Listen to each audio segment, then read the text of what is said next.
Allez, Mathieu, victoire large, mais vous avez dû aller la chercher très très loin celle-là. Ouais, ça a été un match très compliqué. De toute façon, on le savait. On savait à quoi s'attendre et on y a eu droit. Un match compliqué avec beaucoup de vent, donc assez stratégique. Je pense que quand même on a dominé ce match, mais on n'a pas été soit récompensé, soit assez tueur pour marquer les essais qu'il fallait. On s'est rendu la tâche difficile. Et c'est vrai qu'en seconde mi-temps, quand on est à moins de 13, ça a été très compliqué. Heureusement qu'on est resté solidaire et qu'on ne s'est pas éparpillé pour gagner ce match. Alors c'est ça qui est paradoxal, c'est qu'à moins de 13, il y a le vent de la révolte, mais en première mi-temps, on disait chaque fois que vous êtes dans cette fameuse zone de marque des 5 mètres, on ressent la fébrilité, le petit en avant, le petit mauvais choix, etc. Et ça, peut-être que dans 15 jours, il faudra plus que le gommer, parce que contre une équipe d'un tout autre calibre que Dijon, ça ne pardonnera pas. Ouais, tout à fait.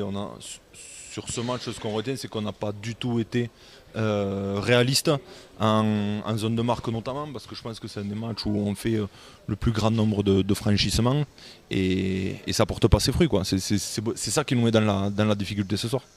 Le point positif, bon, il y a la conquête et puis il y a aussi un Sporting Club Albigeois très très propre, très peu de pénalités. Je crois que j'en ai compté que 6 sur l'ensemble du match. Et il me semble, je ne veux pas dire de bêtises, que vous êtes à 0 pénalité contre vous en seconde mi-temps. Ça, c'est le point positif et ça s'était déjà vu à l'aller. Ouais, c'est ça. De toute façon, c'est paradoxal parce que ça a été un des secteurs compliqués cette saison. On a été très très indisciplinés. Et ces phases finales, on l'est beaucoup moins, sinon très peu. Donc heureusement, parce qu'on a vu qu'avec le vent, ils avaient un buteur exceptionnel qui les fait passer devant. Donc heureusement qu'on a respecté cette discipline. Bon, maintenant c'est Dijon, c'était prévu, pardon, c'est Rouen, je suis encore à Dijon, c'était prévu, c'était écrit quelque part.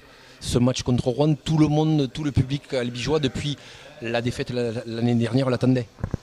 Oui, après, quelque part, après nous, que ce soit Rouen ou une autre équipe, c'est une équipe qu'on va jouer pour atteindre notre objectif. Donc nous, honnêtement, que ce soit Rouen ou quelqu'un d'autre, c'est pas notre principal souci. On sait qu'on va jouer une très très grosse équipe de Rouen et qu'il va falloir très très bien préparer ce match et faire 2 matchs exceptionnels pour pouvoir passer. Justement, et pour terminer, est-ce que de ne pas être dans cette position d'outsider, parce qu'aux yeux du monde du rugby, vous allez être l'outsider face à Rouen, c'est peut-être pas une position préférentielle, pardon. Je sais pas, nous, on va pas préparer le match ou les phases finales en réfléchissant si on est outsider ou pas. Hein. Nous, on va essayer de bien étudier cette équipe de Rouen et livrer notre meilleur rugby possible. On sait qu'il faudra qu'on soit à 100%, qu'on soit très efficace dans tous les secteurs, sinon ça sera compliqué. Merci Mathieu. Avec plaisir.